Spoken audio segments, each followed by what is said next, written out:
The mortgage keeper nightmare is real. Let's have a look. Hello everyone, Florian here and welcome to another episode of HeiseSays.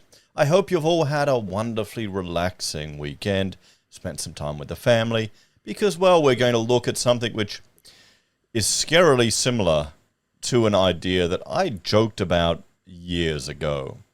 We had JobKeeper, where the government was propping up businesses, handing out money left, right and center. And we had this perverse situation where businesses were incentivized to take advantage of this JobKeeper system, even if they didn't really need it, because their competitors were. And if you didn't take advantage of it, your competitor would, so they would have an unfair advantage over you. So you had people claiming it. I know someone who was a contractor, a neighbor of mine got it.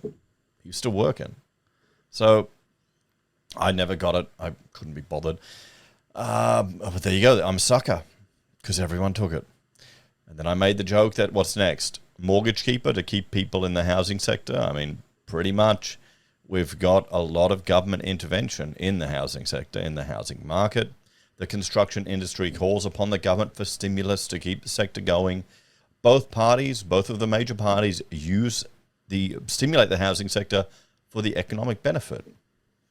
The whole home builder scheme, it was not about getting houses built or getting extensions for people. It was about getting money moving through the economy because it's a very effective way. 15 grand handouts to people, you have to spend a minimum of $150,000. They're getting a lot more money moving through the economy than if the government were to just spend that directly on housing. So if you look at it from that perspective, it makes a lot of sense. So it's smart for increasing the movement and flow of money through the economy, but not if you want to make housing more accessible or more affordable. And the joke was, we've already had JobKeeper. Next, we'll have Mortgage Keeper, where the government comes to the rescue to keep people in their mortgages. It was a joke, everyone. Okay, it was me joking. I warned. I said, don't take it. It's not gonna. Don't make it happen. Don't vote for it. Don't make it happen. And of course, well, we got Labor in power. We've got shared equity, and we now have calls for something very similar to Mortgage Keeper. Maybe I should have printed up some T-shirts. Home Keeper. We all know about JobKeeper, which help Australians keep their jobs in a global crisis.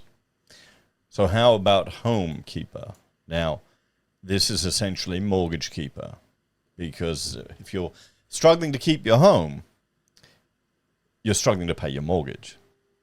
Now let's have a look. He mentions JobKeeper. Let's just look at some numbers here, and bear with me while I overlay this here from my slide deck. Now this is part of the pillars of the housing sector, and this is government intervention, government prompting or supporting the market, government intervention and economic stimulus. We've got all of the ways here. You've got the RBA crashing the rate card. You've got homeowner grants, super withdrawals, government guaranteed loans. But we also had during COVID a few things. During the mania, we had keeping zombie companies alive, where they allowed businesses to trade while insolvent. And I would argue part of the reason why we're seeing the construction apocalypse is because you had businesses that probably laid the seeds to their own downfall during that period. We also had JobKeeper, guys. 9% of the Victorian workforce was supported by JobKeeper. It wasn't small. You can see the applicants there in October.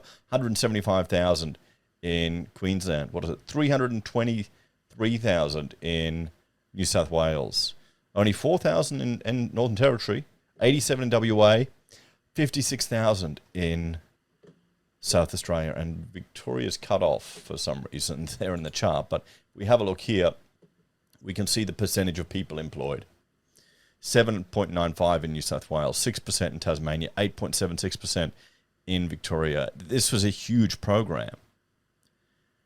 And we have to question, was it necessary?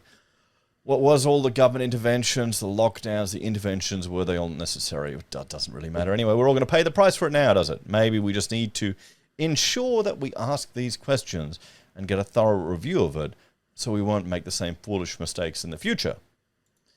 Nevertheless, let's have a look at this article here with that in mind, how many people were dependent on this JobKeeper. And I wonder how many of them didn't need it, how many businesses didn't even need it, guys. Bipartisan support for temporary extra government spending to preserve businesses and jobs through JobKeeper was one of the few positive outcomes for the Really? Wow. Okay. I mean, this is what Chris is saying, though, but I would argue the flexibility in work environments that we've now got. We've got more people doing remote meetings. We've got Teams meetings happening all the time. We've got people working from home, people having better work-life balance. I'd argue that's the positive. Recognition that the long-term damage caused by short-term economic crises far exceeds the cost of temporary government spending to avoid it underpin that consensus. It's worth considering now whether the same logic... But here's the thing. If the short-term economic crisis, okay, now it's just a pandemic that lasted for... or lockdowns and government interventions that lasted for a few years. Then it gets longer. You know, what's the next... A short-term crisis is 2 years, then 3 years, then 5 years.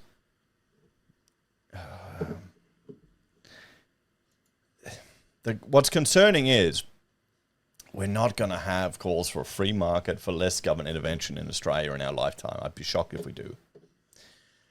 It is worth considering now whether the same logic could be applied to create a HomeKeeper program, especially given Reserve Bank Governor Michelle Bullock's recent message that interest rates could stay higher for longer than expected.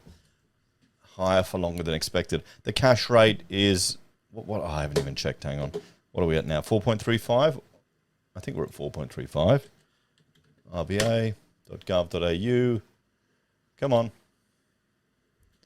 Come on, load up. I'll have a coffee while we're waiting. Brilliant. Mobile internet. Okay, I'll bring it up when we're... There we go. Cash rate target is at 4.35%. Brilliant. So even if it goes lower than that, what will we see? 3.5, 3.6? If we look at the chart here of the cash rate target over time, we can see that what we've had here was insane. This was not normal. This 0.1%. Look at this here, below 2%. Maybe here, I'd say between, 6 and 4. That's where it's been living most of the time, hasn't it? And we just went down. We went, down since the GFC. So we've got a generation that only know rates going down.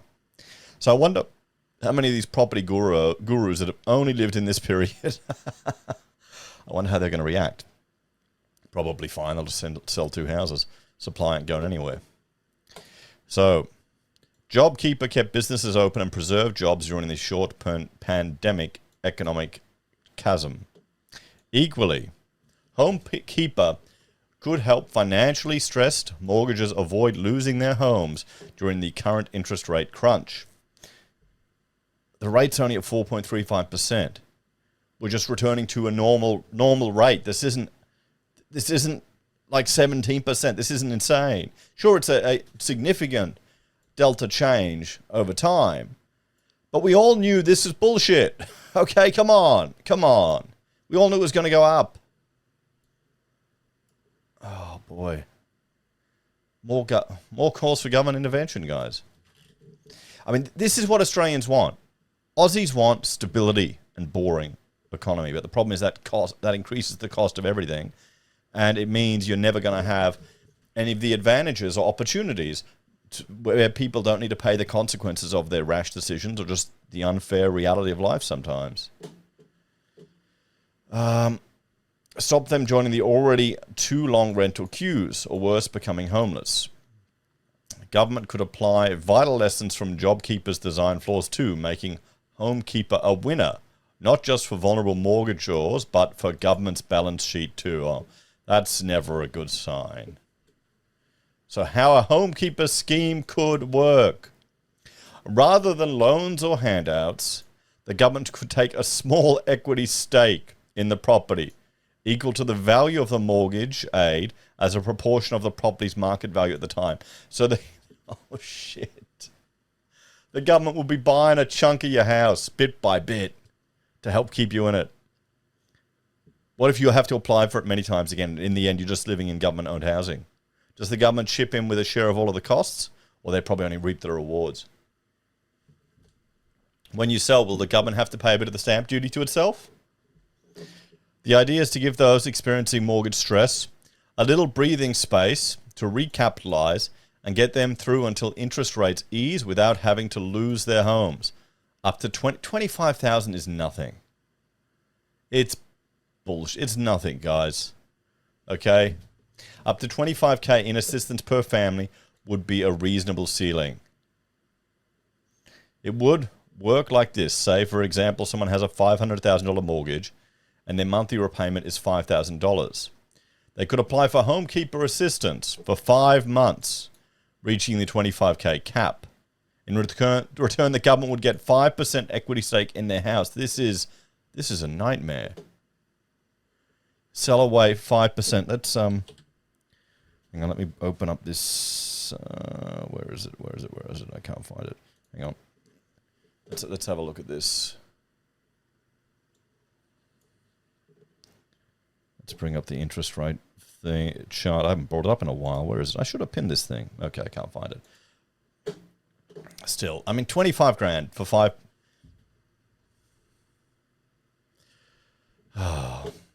This could also be taken out as partial assistance depending on the homeowner's needs. So only if you want to sell a little bit of your house. What about you just allow homeowners to deduct the interest cost of their primary residence from their taxes so they don't have to pay as much tax? How about we look at framing our society so you have to pay yourself and provide for your family first before you pay the state,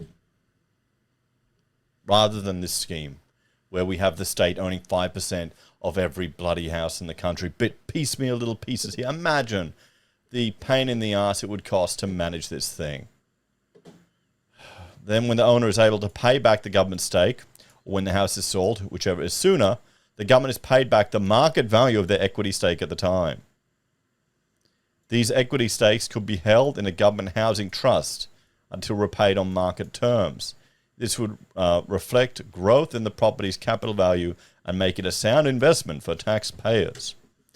And if you're hoping, if this gets in, and you expect the government to be even less incentivized to allow corrections to the housing market, shit, come on. Oh boy, oh.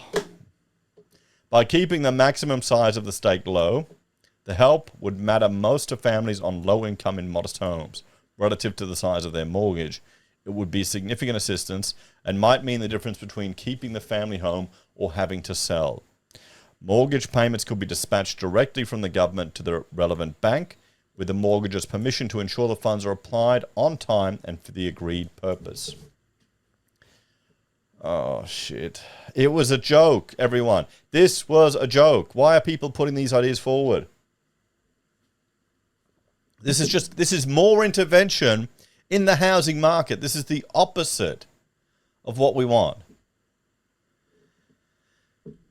But I watch people lap this. I wonder if Labor would go with a scheme like this at the next election. I mean, they're getting desperate. We're looking at one term or maybe minority government. Australia has a crude system for identifying mortgage stress. In research after the GFC, Western Sydney University's Urban Research Centre found a range of partial, sometimes indirect measures using inconsistent categories. There is often a failure to disaggregate between wealthy and poorer households. It said, in other words, the government tends to cite the overall picture instead of the specific situations of different types of mortgages. There is also often the casual assumption that because Australia has full employment, people won't have trouble meeting their mortgage payments. Most households, because employment is so strong and unemployment is so low, they seem to be coping. A new economist, Ben Phillips, told the Australian Financial Review last month. He conceded, though, that Australia doesn't have meaningful up-to-date financial stress indicators. Various measures such as arrears, insolvency, savings, and so on are partial measures or measures that are perhaps too late in the game. So the picture is opaque and lags. The early 1990s recession showed how immense damage can already happen by the time government realizes its dimensions. It's funny that, hey, what party was running the show in the 90s? In the recession Australia had to have, just wondering. This eventually had devastating consequences for the Labor government that oversaw it.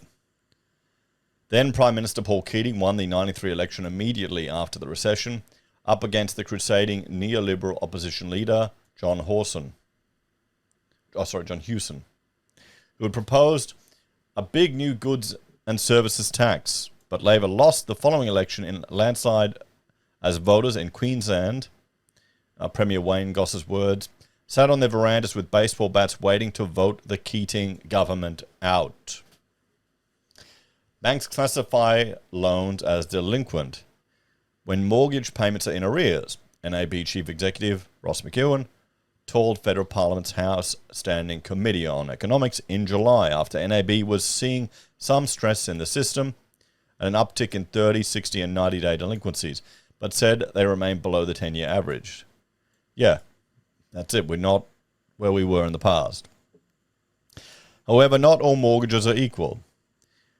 AMP senior economist Diana Mosina said in March that the downside risks to the household sector are greater than the RBA and most commenters are estimating.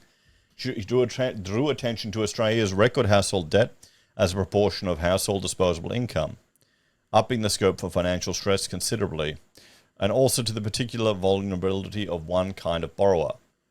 In our view, the risk of mortgage stress lies with recent borrowers who had taken out loans between 2020 and 2022, which is around 62% of outstanding housing loans. These households have not had time to build payment buffers, have had a very fast repricing of mortgage rates, and are more likely to have taken out larger loans and were probably not stress tested for the current increase in interest rates. Yes, they were. APRA put a 3% buffer on all the calculations. So we've just gotten over it, but that's what they were stress tested for.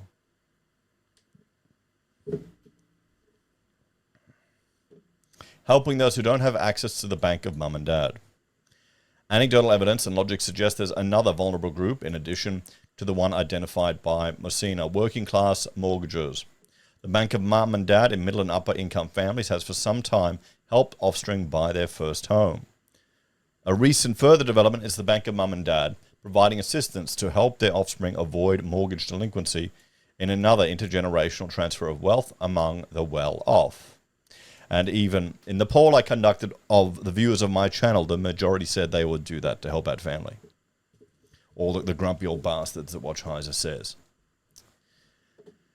But there's often no Bank of Mum and Dad for working class mortgagors who lack families with accumulated wealth to turn to for help. I don't know. I don't know about that. There's a lot of wealthy tradies. There's a lot of families who've built up wealth who are working class. Homekeeper could be the government's equivalent to the Bank of Mum and Dad. Yeah, you don't want the government to be paternalistic. Well, no, I would argue that we shouldn't have a paternalistic government. Chris here is arguing that we need it. And maybe a lot of Australians want the government to be your mummy and daddy. Oh, boy. I would be shocked if we didn't see proposals like this at the next election or something similar. I'd be shocked. I think we're just heading that way, everyone. What's it going to do to housing? What do you think? For working class families trying to hold onto their homes until interest rates ease. Well, how about you reduce the burden you put on working class families? Reduce the taxes on their recreation that they use. How many working class families like a beer? Or a smoke? Oh, I know it's bogan, but who doesn't want to go and have a nice chicken palmy and a beer that doesn't cost you the same as your bloody meal at the pub? How much of that is tax? Maybe rather than making this convoluted scheme, we just ditch a whole lot of government departments that we don't need. That whole feminist, let's look at Argentina. We'll just copy their model for a while, cut some spending. There's a lot of superfluous rubbish that we can get rid of, and then reduce the tax burden on the working class Aussies. What about the fuel excise? How about we just reduce that? Cut that a little bit. It'll make everyone will feel it within a week. Anyway, that gives less control and less dependency on the state. I'm not thinking like a interventionist, am I? I'm doing it wrong, guys. I'm doing it wrong. So, for working class families trying to hold onto their homes until interest rates ease. Yeah, but are they going to ease? This will buy them 5 months. In the example, it buys them 5 months. Okay, great. What's your emergency fund meant to be? 6 months. I like the thinking behind keeping people in their homes. We need more people to be homeowners. It's the best way you can grow conservative, sensible thinking in Australia, is to get people owning homes and property, or even if they're paying them off. But I don't think this is the way to do it. So, what are the likely objections? 3 main objections are likely. The first is there's no evidence there's a problem, whose solution requires something like HomeKeeper. However, current indicators are partial, inconsistent, and lag. So over-reliance on them is risky. And there are signs there really is a problem. The Roy Morgan survey of stress among owner-occupier mortgagors showed a near record number of people at stress, numbering 1.5 million, or over 30% of mortgage holders. Nearly 1 million of them are considered extremely at risk. Redbridge pollster Kos Samaras has been regularly drawing attention to the extent of mortgage stress in social media posts all year. By mid-2023, he said over 1.1 million borrowers in New South Wales and Victoria were experiencing negative cash flow. That is, income not enough to meet repayments and other expenses. Then you cut other expenses. Where we're going to see it, I tell you, here's an indicator we should look at, and we'll know this in January. Private school enrollments for next year. I was talking to a gentleman who sits on the board of a private school, and he was telling me that they had significant pay increases for all their staff. 6% increases. Teachers got to earn that coin. And the problem is, they can't they're meeting costs. They're not, they're breaking. He's involved with a big school, so they've got enough students, enough enrollments to meet their costs. But some of the smaller ones are struggling. And when times get tough, what do you think people do with the education of their kids? Well, suddenly the private school is a little bit of a luxury, and it's time to go to the good old public school. I think that'd be an interesting indicator. We have to, I wonder if we can see those numbers somewhere. Have a look at the beginning of January to see if people are pulling their kids out, because then it gets real. I mean, I'm looking at the dance school we're going to with the kids. It's still full. I'm looking at in my area, the swim school. It's still full, and we're in a pretty working class area around here. As I said, you can have some very wealthy tradies and business people. Beside the 4th interest rate rise this year, what else has occurred in June? Over 600,000 households began to move from fixed rate to variable. The majority of them completing their journey in October. The interest rate rise in June was also the tipping point for most borrowers going over to this. Yeah, this is the interest rate cliff. Now, there's a lot of... Remember, when we're looking at the news, it's always going to be a spin on the negative, because that gets the views, that gets the attention. That's just reality. And I keep thinking back to the interest-only cliff, and absolutely nothing material happened from that. I mean, if you believed the media and the RBA that the rates were going to stay at 0.1% until 2024, okay, it's nearly 2024. It just happened a bit faster than you realized. People have told me that the only reason they believed that was, and their plan was to just hit the rates as hard as possible. This is always coming. I think it's just so many people only know this, only know rates falling down. What are we looking at here? 2011. How many people have been working most of their lives? Only know rates going down, down, down, down. I think this is when... Did we start our business then? 2011? I think so. Was it GFC? I can't remember anymore. It's all also blurry. No, GFC. That's it. I think we just graduated there. That's it. We all graduated. It was lots of fun. The second objection is that There have been assistance schemes in the past, and they haven't worked very well. It's true that there have been some small fragmentary schemes, but never one on a JobKeeper type scale, or with a JobKeeper level public profile, or with the sound financial characteristics of using equity stakes rather than loans or handouts to fund it. What about the costs of updating every title deed? Who bears that? And what if you go broke? I mean, it's going to be messy. I'm sure they can figure out a way to do it. You want the government owning a chunk of your house? I mean, all of these shared equity schemes, it's just going to be another pillar of the housing market. It's going to incentivize more government intervention, more maintaining the status quo, because the government won't want to lose. HomeKeeper would be different in kind, scale, profile, and fiscal responsibility from any previous mortgage assistance program. The third potential objection is that it would undermine the impact higher interest rates are designed to have, namely to restrain household spending. Interest rates would have to remain higher for longer to make up for that. This misses an important point. Radiation treatment for cancer is used to involve obscenely large amounts of radiation over diffused areas to achieve the desired goal, doing massive collateral damage in the process. Over time, medical scientists refined their technique and learned how to achieve the same results using much less radiation confined to much more targeted areas. These days, it's a very precise science. There's no reason to undergo a similar evolution, because less blunt, more targeted, and causing less collateral damage in the way it achieves the necessary goal of low inflation. Oh, you know what it'll be? It'll be the move to central bank digital currency, and then you'll have your spending power influenced by the location and the economic intervention they want to make in those different locations.